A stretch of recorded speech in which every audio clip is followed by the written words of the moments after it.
Good evening. I'm Steve Willis. I'm one of the founders of Hope Sheds Light.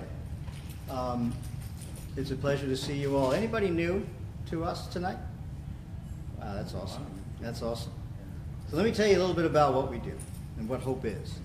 Hope is a nonprofit that's dedicated to raising awareness about the disease of addiction, but providing education and resources to individuals and family members to help them understand the disease and work toward recovery. Hope started about 4 years ago. We have three founders, myself, Barbara Prima, and Ron Rosetto. Hope was Ron's original idea. He approached both of us and said, what can we do to serve the community? He said that after his son Mark died. So what we did originally was to create a website, which we still have, of course. And we're working hard to make it better and better, but it provides inpatients, outpatients, support groups, all kinds of resources for you and the community members to understand what kind of help is out there. We have a helpline. It's a 24-hour helpline that's answered every day. And if you need some help or somebody you know needs some help, they can call. We'll meet with them. We'll find out what the right kind of treatment is and then act as a gateway toward that individual therapy or a detox or a residential program. The goal is to serve the community. I lost my son Mark about a month after we started Hope. Arvo lost his blessed Pavo just a little bit ago. What we learned in our own journey is that we all get sick. That is, all family members, right? We're all affected. I thought it was my son's problem at first. Arvo and Ron and I tried to throw money at it and just make them get better. And that didn't work, right? It's an individual journey. It's a journey toward recovery that can happen, though, when a person says they have enough, enough is enough. It's exciting when that happens. What this family group is about, and this is the family support group, what we understood is that since everybody got sick, we would use our experience and our love and our strength to educate anybody that wants to know how to create circumstances so that they can get healthy and give their loved one the best chance to get healthy. Pretty good plan, right? And we're good at it. These are the family support groups, second and fourth Tuesday of every month. We have a speaker that comes in. We're blessed tonight. Mark, our colleague, is going to introduce Stacy. After the speaker, we break out into groups. One of my favorite parts. We can get to know each other and share what may be on your heart and give some strategies. Based on experience, again, and love to help you get better. And we want you to bring more people. September 9, that's a fun day. It's called a Celebration of Hope Walk. It's the biggest fundraiser we have. It's our fourth annual. First time we did it, Arvo and I had no idea how many people would show up. Is 85 people going to come, maybe? I remember asking. We had 400 that day. It's at Seaside Heights on the boardwalk. The second year we had 800, last year about 1,500. And why is it growing? Because our voices and everything that we do here and do in the schools and do in the other presentations that we make, it's out there to help educate the community about what everybody's looking at. And the more people that show up, the greater chance we have as a community to get healthy. Okay, so we want all of you to join us. Some of you are making teams, which we're grateful for. If you're just learning about it the first time, you can still make a team. Bring everybody you know. It's going to be a sea of yellow because everybody gets Hope Sheds Light shirts. Walking down that boardwalk. Inspirational speakers, entertainment. It's a day you're going to want to be a part of. Okay? So thank you for being here tonight. After our groups, we're going to wrap back up here for just a couple minutes, but let me introduce Mark Schottinger. I have to introduce Lindsay, that's right. I'm sorry, Lindsay, excuse me. Let me introduce Lindsay Quintez, correct? Quintez. Lindsay is our new foundation director. Hello. Lindsay Quintez. Yay for her.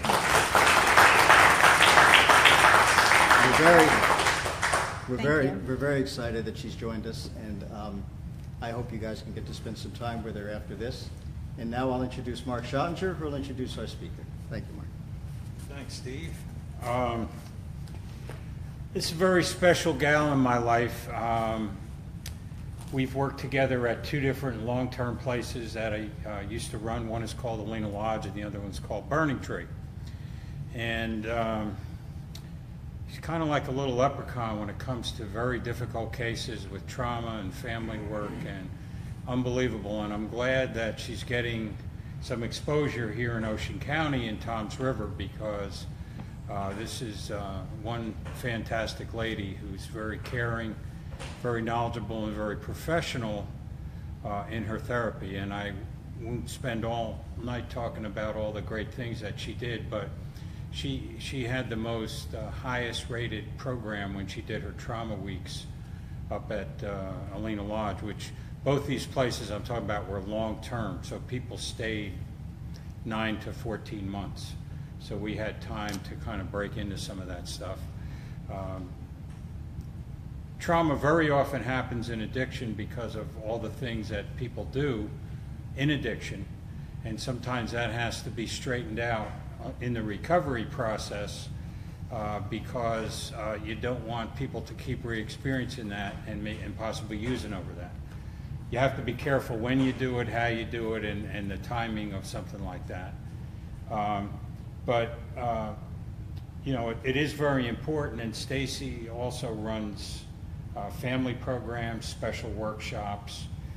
I want to make sure I get the name of her place is Creative Client Therapy. That's the name of her place here in the Toms River area, and she specializes in couples, workshops, individual. But one of the finest therapists I've ever worked with in my life. I've helped run over 30-some treatment centers around the United States, and this is one of the gems that I've ever worked with. She's also has more degrees than anybody I've ever worked with, so I'm not going to go through all those, but this is one well-educated young gal. So with that, I'll give you Stacy Blau.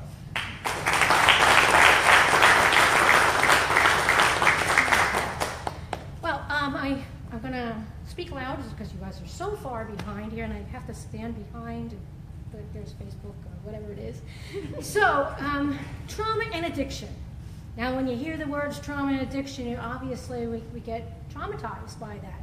So what I want to hope for you, I gave you guys a bunch of paper because I like to give people something that they can take home and see, and use. So what I'm going to go through is, what is trauma? Trauma is actually an event or a situation that is life-threatening, and it can either be interpersonal or it can be situations such as, like in this area we experienced Sandy. That's a type of trauma. What we also know is trauma is it's different types of abuse, interpersonal abuse, and it also can be a medical illness that goes there. So what is really important to know about is what is also addiction. We also know, and I subscribe to the fact that it's a bona fide disease, it's chronic, progressive, and fatal. And therefore, since it is an illness that is terminal, but can be also you can get into recovery, that fits within what trauma is. So in essence, trauma and addiction go hand in hand. And what I have experienced is that many of the times the symptoms of trauma are also the very same symptoms of addiction. So in my experience, what we have found that you can come to counseling and you can talk. And I am actually an experiential therapist. In other words, I do more getting into action. And I hope tonight that you're open to getting into some little action. Because what I have found in learning about trauma and the treatment of addiction is that we have to recover our mind, body, and spirit. 3 things. The addiction field has what I have always loved about being in the field is that on mental health, we're always thinking about the brain, right? But the addiction field has always been into the mind, body, and spirit, as we understand with what the 12 steps, the whole idea of the whole person. And what I found is that in really being aware of how we have to choose to be in recovery, that I love the name of this place, because of this program, because it's Hope Sheds Light. And the last place that I worked, as Mark said, one of the things that there was, we got a keychain, it would say, when hope becomes a fact. So there is hope, even in the midst of addiction. And why I have this little dark thing over here, I'm going to call this addiction, because I think sometimes visuals are a little bit more what we need to see. So what I want to go through right now is how does addiction affect the mind, the body, and the spirit? Because if we know how it affects our mind, body, and spirit, we can also then go into how do we heal the mind, body, and spirit. So in that, you have a list of symptoms. And this is where a little bit of audience participation might be really helpful. Yay! So with that, I'm going to ask you, last week my nephew took me to a great adventure. I am not a big roller coaster person. I like being on the ground. But it was interesting because I had to do something and my heart was pounding just like it's pounding here right now, right? That's just kind of like what trauma and addiction does. We have almost like what's called a PTSD reaction. So here we're going to do something. If you were to go on, are you open to standing up and moving? Sure. Sure, okay. So on this side of the room, I want the people who really dig roller coasters on that side, and people who would prefer the swings on that side. So pick your sides of the room. Roller coasters on this side, and swings over on this side. Whatever. Just go with the moment. Depends how old you are. Roller coasters there, swings over there. All right. All right. Well, that's kind of cool. All right. The next thing I want to do is, if you were to choose a dessert, would you be cake on this side or ice cream on that side?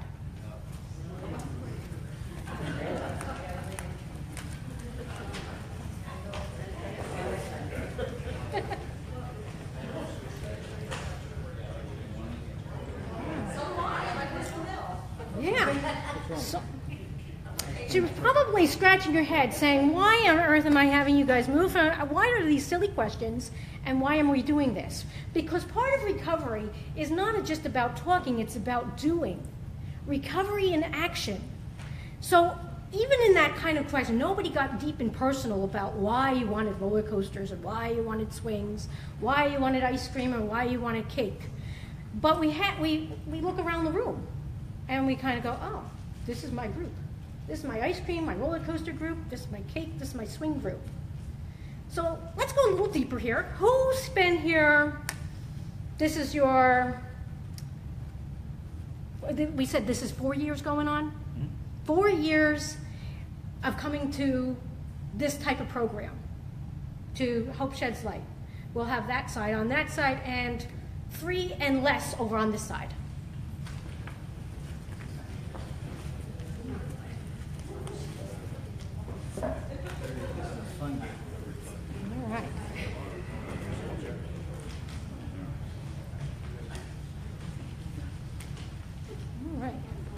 Didn't know you're going to get some cardio exercise today. So you're asking yourself, so why are we continuing to do this kind of thing? Because this is a way that one gets to know who's who in the group. Who am I? What I'm trying to do is get to a place where we're kind of sharing. You know, we're sharing, and that's part of breaking down. What we understand in addiction is that it can be very secretive, right? We as family members, we can have this big disease going on, and we stay sick as our secrets. But the more that we actually come out of ourselves and reach out and connect with other people, the more we feel less alone. So that's kind of the experiential type of thing that I'm trying to show you. So we're going to go back to over here in the mind, body, and spirit. And this, you know, how does the disease of addiction affect maybe the mind, thinking-wise? Any thoughts? If you thought of the symptoms of addiction, anybody? Confused? Yes? They twist it to make it seem like it's your fault, and you start believing it's your fault. Right, right. So if I were to fill this in, the mind, some of the thinking that goes on in my mind is I can't get over this, I can't get through this. How does addiction affect the body as family members? Exhaustion. Exhaustion? Body aches? Any other kinds of things? Anybody have headaches? Fatigue? Anxiety? So this again is how the body, if anybody ever connect that maybe some of the other physical things that are going on, maybe I'm having health concerns, maybe I'm having heart problems, maybe I'm having headaches, maybe I'm tired. So understanding that the body gets affected. When I used to do this with my students, I loved how where I worked we called them students rather than just clients, because they really taught me more how to understand this disease. And what I would find is that if I asked them and I would have the addict tell me, they would say, okay, well, my body, I get learned helplessness, or in the body, obviously blackouts is a problem, obviously going to the hospital, having medical problems, all of those kinds of things are ways that the body's been affected. And their mind, not being able to make sense and have confusion. Spirit, a sense of loss of control, a sense of self-pity, all of those kinds of things. That's 3 ways that the body is been affected by addiction. And when I would take my families, I would try to help them understand, well, because a lot of times we would send you'd send the student to treatment, and you would find that they would say, well, he or she has the problem, we don't. And what I really found is that if we understood that this disease, which is why I put this in black here, is a family disease. It's not just the one person, it's everybody. And we're all affected by mind, body, and spirit. And so the recovery is about mind, body, and spirit. And that the family can heal as well as the client. So that's why I call this 3D distress. So I gave you a piece of paper to kind of look at some of the symptoms, and whether you use this in the future, to kind of even in the group afterwards, to kind of look at and go, how am I affected? Is this there? Because a lot of what we're trying to do with addiction is we're trying to bring it into the light of day. We stay as sick as our secrets, but if we can realize that we can get help for maybe the physical elements that we're having, or the mind things of what we're going through, or the spiritual piece, which is the program, one of the programs obviously out there is Al-Anon, which is an important program that hits all 3 of these categories in being able to heal. So, let's see.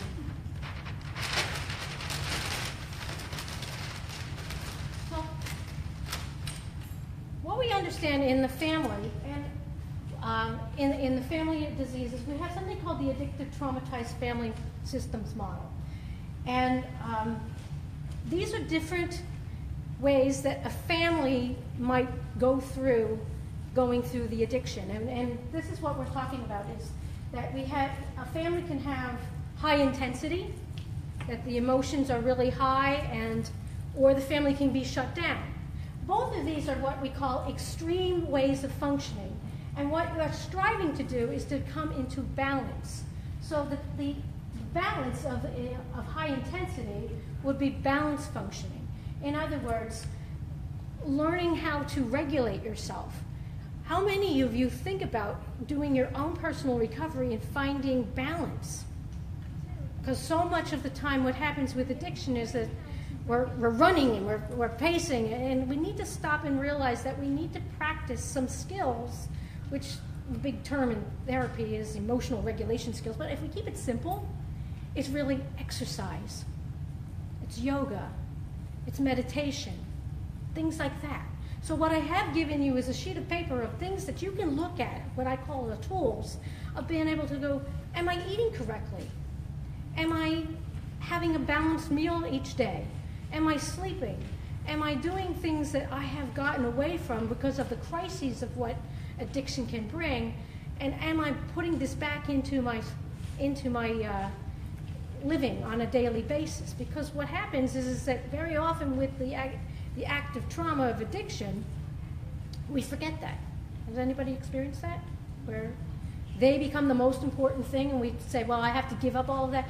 So that's why learning, am I over-functioning? Am I trying to fix everything? Am I a fixer or a doer? Or am I under-functioning? In other words, this is, again, a balance where the family can be at, where in overfunctioning, I am, the addict is acting out, and I'm calling up the boss, and I'm saying, oh, well, he or she can't get there, or school, and I'm trying to do that, and I'm trying to make it all look good. Versus the underfunctioning, which would be, we don't know that this is really going on, nobody's making a decision, and since if we find balance functioning, it's being able to decide, you know what, I'm going to give some responsibility back, or I'm going to figure out how to find that balance. Enmeshment and disengagement. Enmeshment, when we're so involved that we don't allow the person to make their own decisions, that we take responsibility for them and we don't let them have their own experience, versus the other side where I'm kind of on another, I don't know. But what we find is that a healthy way of relating is being able to come to a place where it says, you know what, I'm going to let you have your autonomy. I'm going to let you have your consequences. And I'm going to be okay because I'm going to practice some of my own recovery skills. And I'm going to go maybe to Al-Anon, or maybe I'm going to go to group therapy, or maybe I'm going to come to this program here, and I'm going to take back some of the power there and let people become themselves. That, again, a lot of what we're trying to do with this disease is to kind of find the balance, finding the hope, finding a way to create your own recovery style for you. Impulsivity and rigidity, or being rigid, being too structured. This is where a family gets into their own stuff. Maybe you get into food stuff, shopping stuff, sex stuff, things like that, to the rigid, where, okay, I'm going to take the keys and I'm never going to let the addict ever walk out of this house. Neither side is a healthy side. So what you're trying to do is can we learn to talk? Can we learn to recognize that that's not a balance, either being overly impulsive or being too rigid? Grandiosity. This is where it's a kind of a sense of, we as a family, we really don't have this problem. It kind of, a lot of these fit in between each other, but the grandiosity of, like, we know what we're doing and we really don't have a problem. And really what's going on is our whole family is falling apart. And to the other part where we're not even going to interact, we have as a family a low self-esteem. The middle ground in this is finding a healthy family self-esteem. We don't have to air all our dirty laundry, but we're going to find the support that helps us not be ashamed and be stuck and be in a place of, we're trying to break down the secrecy. We're trying to find our connection, because what I understand within families is that we all came into a family, we all came into a group, right? We also get wounded in a group. And what I really do love about the 12 steps and mostly support groups is the fact is that there is healing that can happen, because the healing comes in the activeness of being a part of a group. Because maybe in our family system, maybe our system is never going to be healthy, but maybe I join Al-Anon, AA, and this program or anything, and I develop a family. Maybe a family of what I've heard is a family of choice. Because in that experience, I get to re-experience healthy reconnections. That I can actually talk and I can share and I can call up a hotline, or I can call up people as I develop my relationships with people, because this disease is more about a relationship damage, that everybody has a relationship be damaged in the way that we connect, because addiction wants us to not be interactive. So the more that we actually share or be connected to one another, we heal as a group. So we get wounded individually, but we also heal in a group. And that I think is one of the most powerful things about group, and why we can say something different about it. That's why I think there's such a success with AA. It's one of the places that I can find, or AA or any of the other 12 steps, in the sense that it is a place for people to come from all different walks of life, different experiences, and what I like to call it is one beggar showing another beggar where to find food. And that we can be healed, so that there is hope, that people who get into, or families and individuals who get into recovery, that is the power of not staying in doom and gloom and the despair of the actual addiction. In other words, we have a network of people and a network that says we are more powerful than something so dark as this thing here. Denial and despair. A family, again, another model of this is we don't have the problem, they're not really addicted, and you lose a sense of reality in the sense that this is not normal. But when we get into these styles, we don't want to face it. So that's one side. You know, some people can identify with that, the despair that, oh, I can't even deal with this. So we want to find that the balance here is called reality-based, that we know that, you know, we're going to come to a program and we're going to hear something of health. We're going to get that we're not alone in this situation. We're going to get that we can heal. Abuser victim, this model is in the family of addiction. The abuser can obviously be the addict abusing the family, and the victim can be the victim of the family, and vice versa, in the sense that, you know, this is a way that we can see the family, oh, I'm victimized by their behavior. So maybe, you know, we're stuck, but we don't need to be. We can find that, you know, recognizing that it is a disease. Your addict didn't just say, I want to do this. There is a bona fide reason. It's not the get out of jail card for it, but it's really, they are sick and they need help. And it's not, yes, they have done behaviors that are, I mean, I've sat with lots of them, and they've told you things, oh my God, this is the worst thing I've ever done in my life. And really, it's hurting people needing help. And yes, they may need to pay through the legal system, but really, what I find a lot is little boys and little girls who just need to be helped and be told how to help become accountable to the behaviors, that you might not be responsible for the trauma that you might have experienced as a young person or an underage person, but you are responsible for your recovery. And I think that's really important, because we get stuck in these things of like, well, you know, I'm stuck and I'll never amount to anything, or I can't do this. But there is hope and there's accountability, because you can become. You have a choice. When you're in recovery, you have a choice. When you're sober and clean. And I think that's important to, you know, share with your recovering person, that, you know, you have a choice on what you want to do right now as you're sober. When you're in your active disease, that's when obviously we need to do whatever interventions that can be given or helped in that way. Caretaking, another style of family pieces of caretaking and neglect.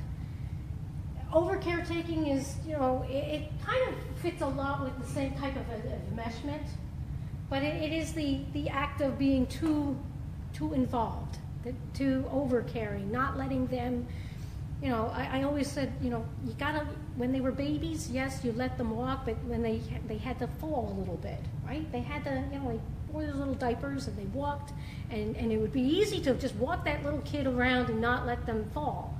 But what happens is that they would never have grown their muscles, and then they would never be going from crawling to walking to running. And it's the same kind of thing here with this. This is the only illness that I say that we don't hold their little hands and get them through it. We hit them in the butt, shall we say, and say, let's go, because we want to give them the skills.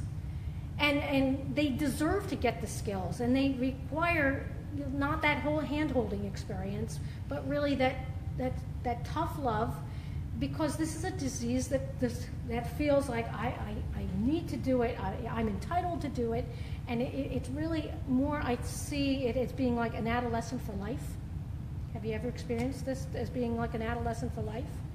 Because very often when I was working in the treatment facilities, yes, I only worked at adult rehabs. I was like, I'm never working with an adolescent, until I realized every one of the adults were adolescents.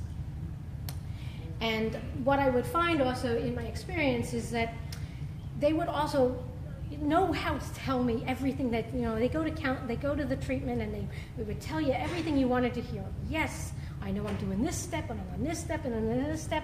They'd walk right out of my office. And the real, are they doing recovery? It was when they were actually over at the nurse's station, demanding that they get their vitamin immediately, but they never worried about their vitamin when they were active. And all of a sudden, they have decided that the vitamin is the most important thing.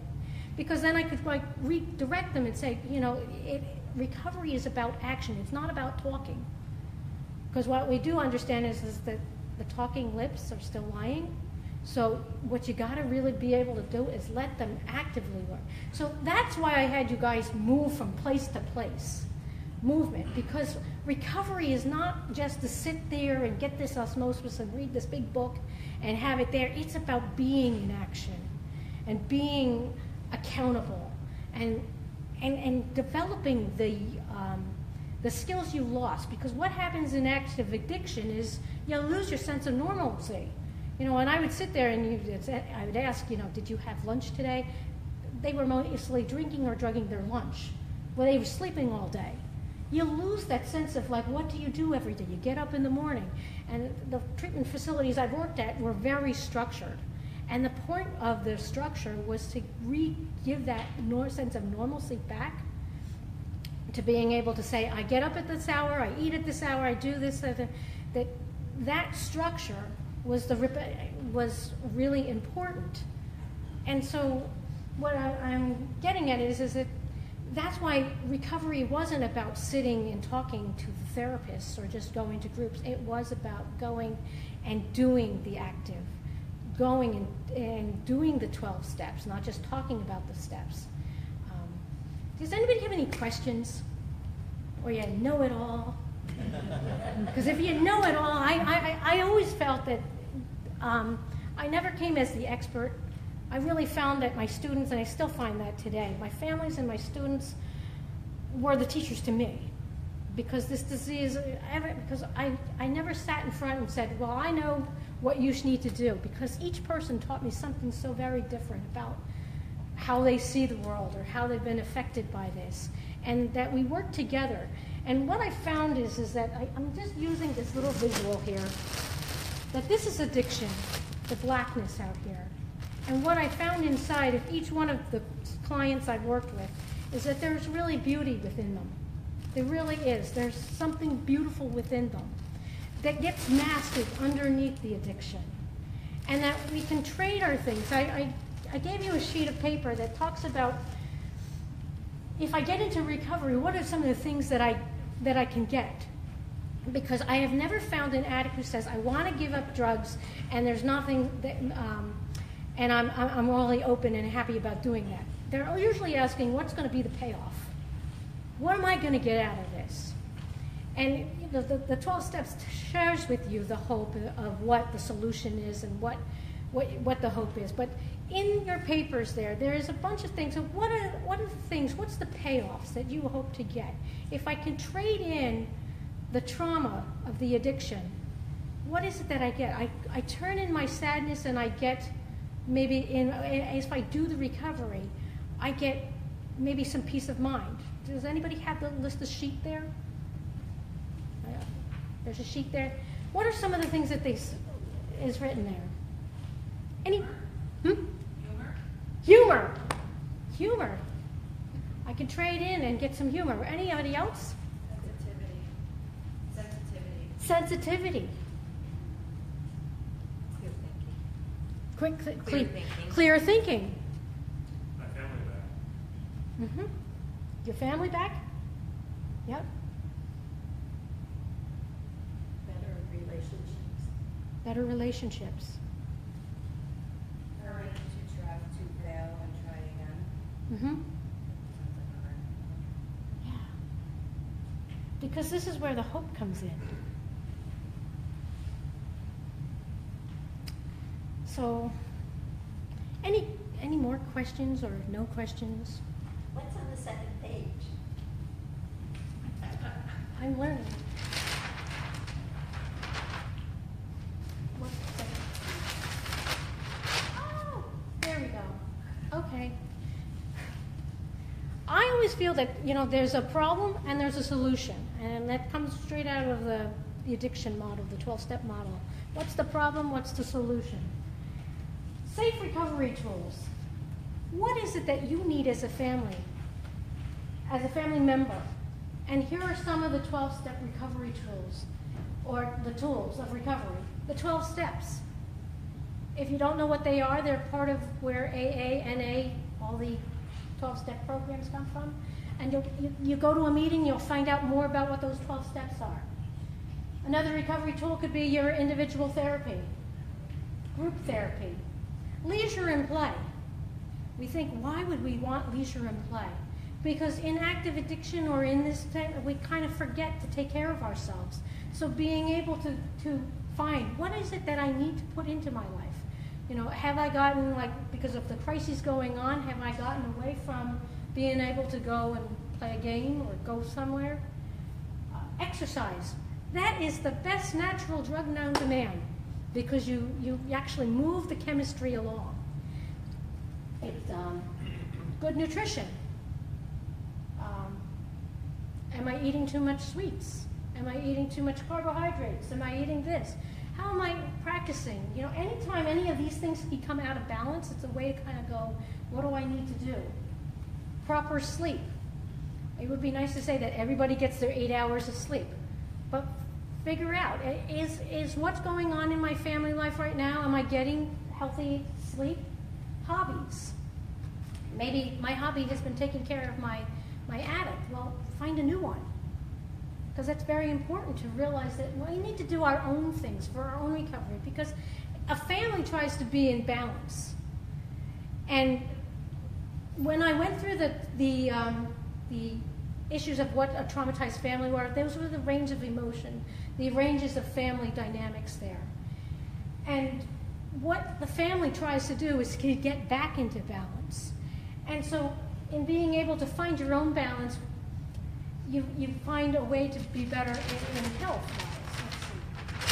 So I think you'll have more safety, because what I did was I gave you a sheet of paper of other things that you could be doing, the tools and the traditions, the how of the program, honest, open, and willing, the just for to now. Some of you might, what is all of that, or where do I find more information? It's going to be found in your Al-Anon program. You're going to find it in your groups here. You're going to find it with people who are in recovery. So if you're brand new to the experience, this is an opportunity to learn a whole language and a whole way of learning and connecting with people and breaking down this disease of addiction and being able to get out of fear, despair, and the trauma of it all and find the hope and share it, because that's the other piece. The more that we can share our hope, strength in another person, that's the gift that we give to each other, is that you can look at, am I getting into recovery? As I get into recovery, I find that I have more hope about my life and all. I have more hope for the family. I have more hope for what's going on. That's the gift that we give one another. So any other thoughts? Yes. Could you just, one of the, I don't want to overcomplicate this, but when would you say that somebody with some severe trauma, as far as their recovery process, should be dealing with that? Like I know at Alina, we waited until they were stable for 2 or 3 months of treatment before they were eligible to go deal with trauma, because it's very traumatic dealing with trauma. Right. And there's an aftermath to it. And today, it's so, everybody's doing it like immediately, and I don't think people are getting a good base before they start dealing with stuff that's better left untouched until they have more ability to deal with. At least that's one of the things. So could you address that a little bit? Because every treatment center in the world and every website you look at, they're all like, we do trauma-informed, trauma this, trauma. And it's like, yeah, okay, but did you get them sober yet? Do they know how to not pick up a drink? And can they be stable for a while before you start breaking into that stuff? So could you address that a little bit? Because Sure. It's running rampant out there. Right. In my experience with addiction is that I see that that dealing with the deeper traumas is that we really need to get them walking and chewing gum first, getting a solid program, getting the client to get to a place where they are truly, basically, I would say that it's really a good year of full recovery, of living sober, living in a place, like if they, working in the treatment facilities, we did it at about 9 or 8 months into treatment. So on an outpatient basis or something like that, I usually, when I work with a client, I say, let's get you practicing going to meetings, connecting with your family, connecting mostly with your program of your 12-step program, and not dealing with the trauma yet, because they really do need the safety.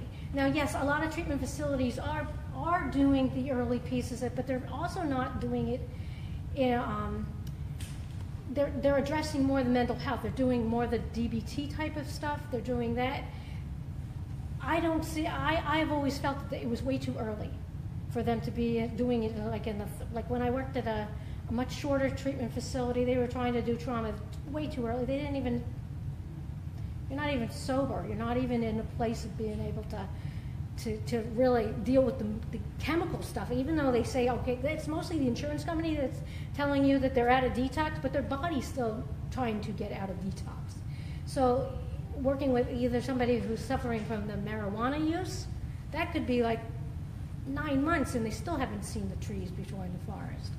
So getting into whether we really deal with the issues there, maybe they might say, well, I'm starting to feel this stuff, because a lot of what trauma is dealing with the over-emotional feeling. So my job was to really help them develop the skills first, how to deal with just the feeling. Because if I'm really dealing with maybe child sexual abuse as a young person, and I'm really sober for the first hour, and I'm just learning, I had found that, when they would come to you, they would have like a trauma over in an inpatient environment. So-and-so took my toiletries today, and they would be bouncing off the walls. There is no way I'm going to start working on the deepness of their childhood trauma, because they can't handle the emotion. Because a lot of what the big word is emotional regulation. It's about learning how to help them, or having them learn how to learn how to deal with a feeling. I mean, that is the crux of it all, is how do I handle the feeling of some of the symptomology of trauma, which is your nightmares, your flashbacks, your different aspects. And so it really is helping them develop how to just deal with not getting your way today. So we're not looking at trying to solve the stuff of your childhood right now. We're trying to get you into today, and it's not about ever doing that narrative work of going, oh, okay, we have to get in there and start talking about all the depths of what happened to you when you were a child, because it really is, what are you doing today? The real treatment in trauma is trying to help them understand that as you recover, that you got to find meaning in today.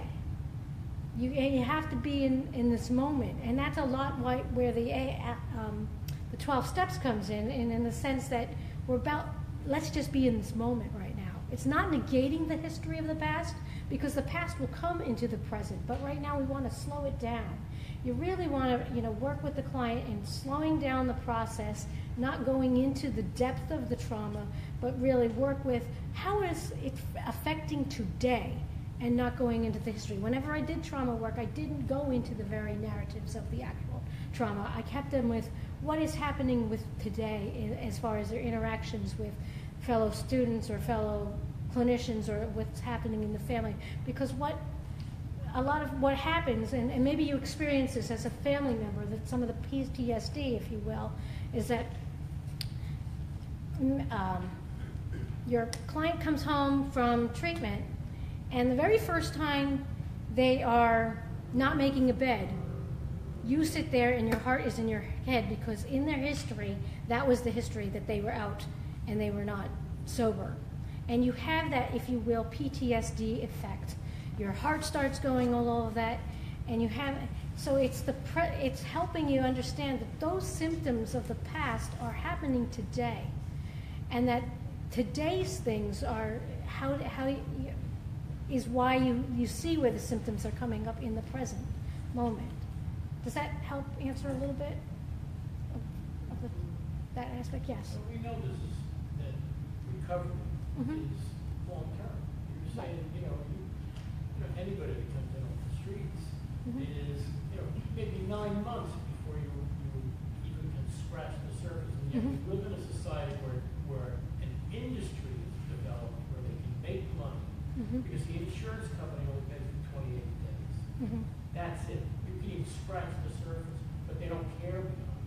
doesn't seem to be any kind of long-term follow-up, because they don't care. You go out and shoot up again, because you didn't get anything the first 28 days, they send you back for another 28 days. Mhm. How do you deal with that? Right. So that's why you take it very slowly. That's why it's not about getting to any place that's trying to sell you that we're going to get this all fixed and they're going to be out. That does not make sense. Yes, it's more insurance driven. It's more, let's do that. In trauma work, it's a very slow process. It's more about gaining skills for today. It's learning the 12 steps is a beautiful model for dealing with the trauma, in the sense of being able to just walk and chew gum, to learn how to get out of self, to practice the skills of just being able to talk to somebody, to reach out. Because trauma teaches us, just like addiction, to not want to reach out, to not want to connect. And so what you're doing by going to meetings is you're practicing listening to other people and practicing taking direction and breaking down isolation and being connected. And so you're actually doing the trauma healing, if you will, by being in a group where you're finally getting to be heard. But we don't need to hear all your history. We just need to, you need to be in the now, today. Does that help answer some? You know, someone asked the Dalai Lama once, what is the best spiritual path? And Dalai Lama said, 12 steps a day. Mm-hmm. Mm-hmm. It's a great, I believe it is a foundation for recovery, truly, for the traumatized person and the addict person. That's why the whole program, if you're familiar with the 12 steps, doesn't have you going immediately into getting all that stuff. You've got to get surrendered. You've got to understand how you're being affected. You've got to understand how you are affecting other people with your behavior, so that there is a healing process in it. Yes? I just, one of the reasons I brought that up is when you're calling treatment centers and you get this kind of hustle that they're going to do all this stuff in 30 days, like call another center, because they're not. It's not going to happen like that. And they're marketing you like you're going to solve every problem in the world, but that's not what's going on. And that's one of the things that it takes a long time to get better.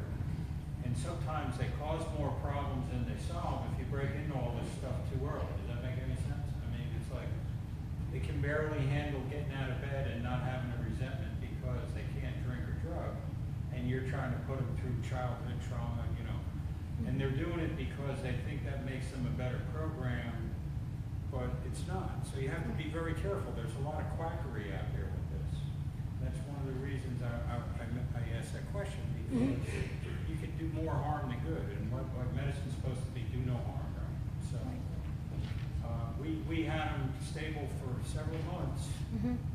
Then we would do this, and then we had to have a couple of months of follow-up because they would have what do you call that, aftershock? Yeah, aftercare. Yeah, like an aftercare. Because they would still be reverberating from that.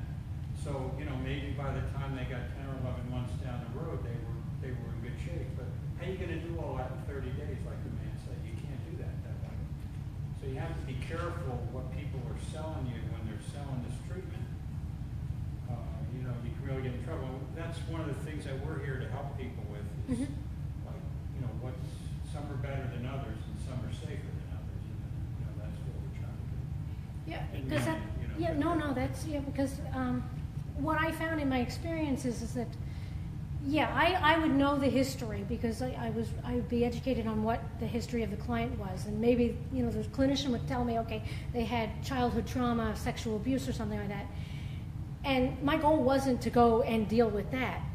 You have to go with where the client is at, and for maybe that person, the first time of being able to trust another client, that's why it was never about me, it was about the group of the clients working together to be able to kind of say, you know what, for the first time I'm trusting somebody with something about myself. For the first time I'm getting honest about what I'm feeling inside. This is really more why I drink and drug. That was more the trauma healing that was happening for them. Not that we went through and healed all that history, because that would be way down the line. It would be more of being able to say, you know what, I finally trust another person for a minute here in treatment. I finally am getting real about why I feel this way, that I'm not alone. Because again, addiction and trauma wants the person, it's a deception. It's part of the mind piece, if you will. That you're alone, you're isolated, and there's no help. And so part of breaking down all of that was the connections that happened in the groups with the clients, that they actually connected with one another. I mean, I would have somebody, we'd get a group and somebody would say, oh, I never wanted to be with him or her, and oh my gosh, and we found out that we were more alike than we were different. And that's the healing of trauma, because that's really the breakage that happens in a group, that happens in woundedness, that also gets healed in a group.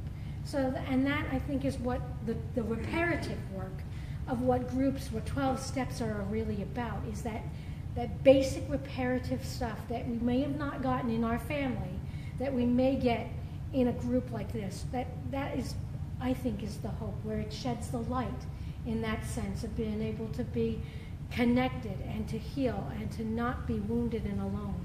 Because that's really a lot, I would find individually when I worked with them, they were some of the most wonderful people, but very wounded. And once they realize that, you know what, I'm not alone in this, I can heal. I can not be so left alone. So that's my sharing today. I hope you read the papers, maybe use the papers in the group. I thank you for listening.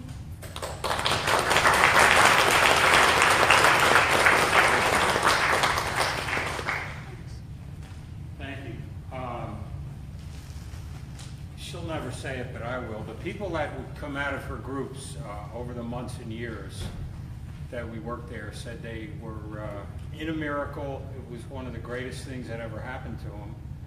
And they were different human beings when they came out of there. And it's probably just for the reason she said, but unbelievable healing and bonding and just things they had never been able to experience before. And we used to do a survey when everybody left, and they would highlight what was the greatest thing that happened to them there. And not everybody went through that program, but everybody that did go through that program would put that down. So she's very humble. You can tell she's very kind and safe. You need to be very kind and safe. You don't ever want to let a guy like me near a trauma group or something. So I'll tell you that right now. So I kind of knew enough that I'm not the right kind of therapist for that. But so very important work, and thank you for coming. And you guys got a great resource here in Ocean County with Stacy here. So what we're going to do is break off into our little groups. We'll count off into threes. Arvo, you're up for some training again tonight with me, so we'll go in room 3. Who else wants to run a group? We asked Steve, and you two run a group. How about Stacy? You want to run a group? Stacy will run a group. Okay, so she'll be group 2. You guys will be group 1, and Arvo and I will be group 3. And we'll count off. 1, 2, 3. 1, 2, 3. 1, 2, 3. These two. 1, 2. 1, 2, 3. 1, 2, 3. 1, 2, 3. 1, 2, 3. 1, 2, 3. 1. 1, 2, 3. 1. 1. That's it, folks. All right. So group 3 is all the way in the back, and groups 1 and 2 are in the group rooms just down the hallway. And we'll get back here. Please get back here on time so we're not making everybody late. We get back at 5:00.